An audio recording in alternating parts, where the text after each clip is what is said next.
Hi writers, it's Ms. Brody coming to you with the last writing workshop lesson of this unit, and it is entitled Final Touches. For a good reason. This is it, right? It's our last day. So for some of you, you're feeling like, terrific, I'm almost done. I already am done, I think. You're feeling pretty happy and confident. For some of you, maybe you're the frowny face. You know who you are. You have a lot of work left to do. Maybe you really haven't done a ton of writing. That means you're going to be pretty busy today and maybe over the weekend to finish these books. Let's just review really quickly the writing process to see where we've come from and how we got to where we are. So if it's the last day, you should be thinking to yourself, what is left to do as a writer? Well, let's review. Again, we started with brainstorming and organizing. We used sort of lists and subtopics to think about what we wanted to include in our All About book on westward expansion or a subtopic. Then we started drafting. And of course, all of this came after we had done some reading and taking notes. So then we started drafting using information that we already knew.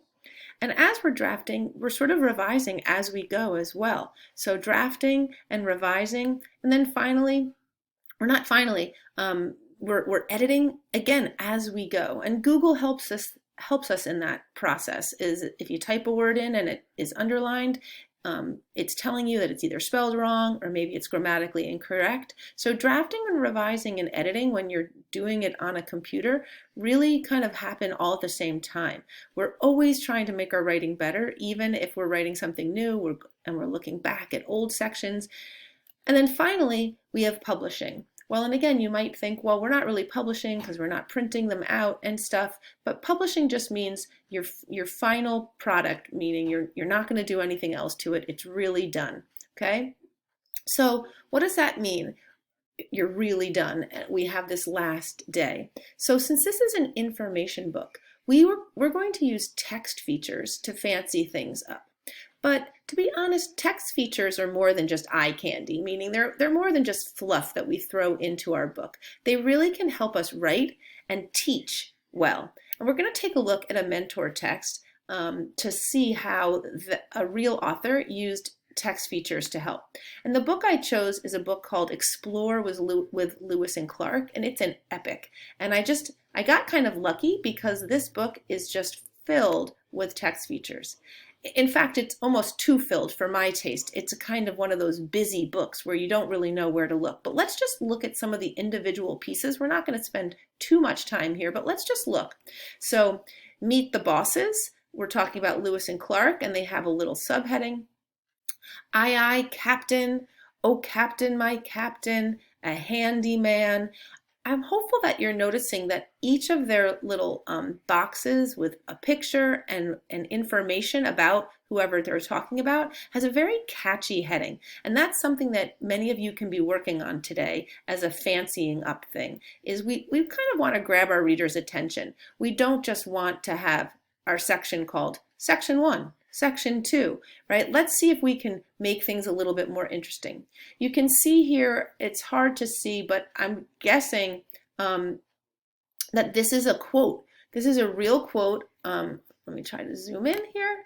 That's a real quote from Thomas Jefferson: to explore the Missouri River and such principal stream of it as by its course and communication with the waters of the Pacific, the most direct and practicable water communication across this continent.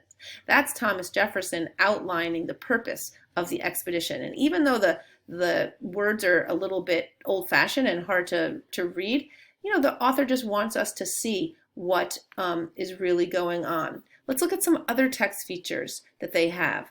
Again, they have lots of pictures. They have little extra boxes here, the exclamation point saying sensation. President Jefferson believed North America was home to volcanoes erupting with fire, mountains of salt, and woolly mammoths. I read that somewhere else that Lewis and Clark actually thought they were going to come in contact with woolly mammoths.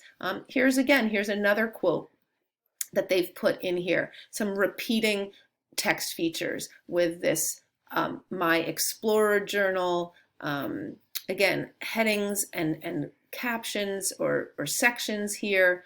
Let's see what else we have if I go to another page. Oh, well, here, obviously, this is a great text feature for an informational book, right? This is a map with routes and little pullouts here. And I realize that it might be challenging for you to create your own map, but that doesn't mean that you can't find one from the internet and add it to your book. Again, there's just so much in this book that you're just should be noticing that there's just so many different elements and text features that the author has used to not just make it an interesting book to read, but it's teaching me a lot. And while this is the type of book where I might not feel like I have to read every single section, I sort of want to, because I know that they've tucked in so many cool facts that I don't want to miss any. Again, here's a bold word I'm noticing. And again, that doesn't mean that they define it right there. I'm going to guess that there's a glossary at the end of the book. So again, just looking at this book, this one is just so full of text features, I thought we'd take a quick look at it. So let's go back to our slideshow and make a list of some of those text features that we came across that you also might want to include in your book. So first, we can have some text boxes, small descriptions, stories, or examples about your topic. We also might want to have a glossary or word boxes. You can think about adding bold words where you include the definitions, maybe, or just words that you think are pretty important that you want the reader to know. Maybe you can make your headings and subheadings a little bit snappier or catchier. Or if you only have big subheadings in your book, can you break down smaller parts of your writing into, or can you break some of your sections, your bigger sections, into smaller sections using subheadings? Can you find some tables, charts, or graphs? These are great for showing change over time. What I was thinking that came to mind is, how many people sort of traveled west each year, or how many people were living in California in one year versus over the next couple years during the gold rush. And if you could find that information and create a little table or a chart, that'd be a great way of putting some information. As we already talked about, maps, some illustrations or diagrams. Again, these are not things I'm expecting your teacher's expecting you to make, but that you could just do a quick search. And then finally, photographs. And I wanted to pull up the sample book that I know I had given my class at the beginning of this unit, which was on the Revolutionary War. And when I was looking at this, I just thought, wow, this book, again, I told you originally that this book wasn't perfect. And right off the bat, I can see that this book is lacking in catchy or eye-popping text features. Even the title, all about the American Revolution. I know we could do something better with that. And today's a great day to really think about, how can I grab my reader's attention even with my title, right? So maybe I'm thinking something about how important it was for us, freedom, live free or die, which happens to be the, I think, New Hampshire state motto, live free or die, all about the American Revolution. I could think about adding a map here about the 13 colonies. If you're not sure how to do that, it's pretty simple. You just go up to your doc in Insert, and you're looking for an image, and you just search the web.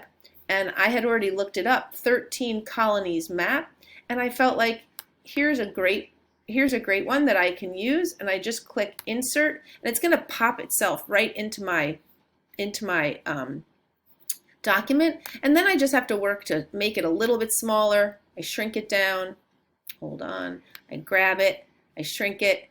Another important tool is when I click here, it wraps the text. So now it's not stuck in the middle. See, if it was here, the text kind of goes around it. But I like clicking that middle button, Wrap Text. And now I've got a nice map, and it really kind of helps the reader a little bit with a bit of more understanding, and it fits perfectly with this section.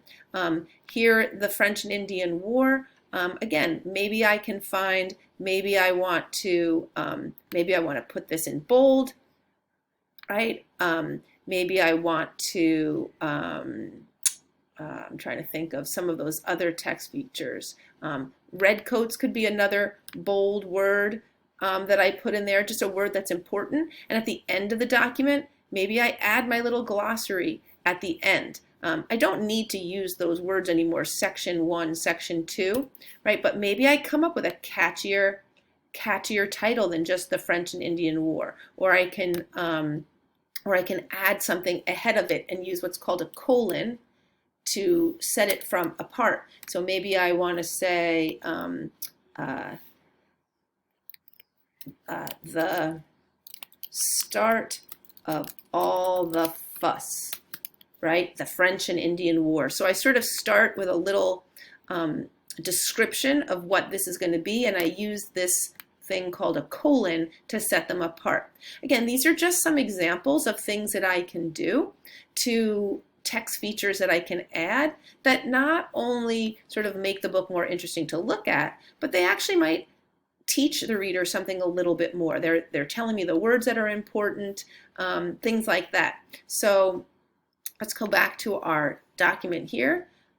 Trying to think of other things, tables, charts, and graphs. I know I don't have a ton of time in this video. I want to get you off to write.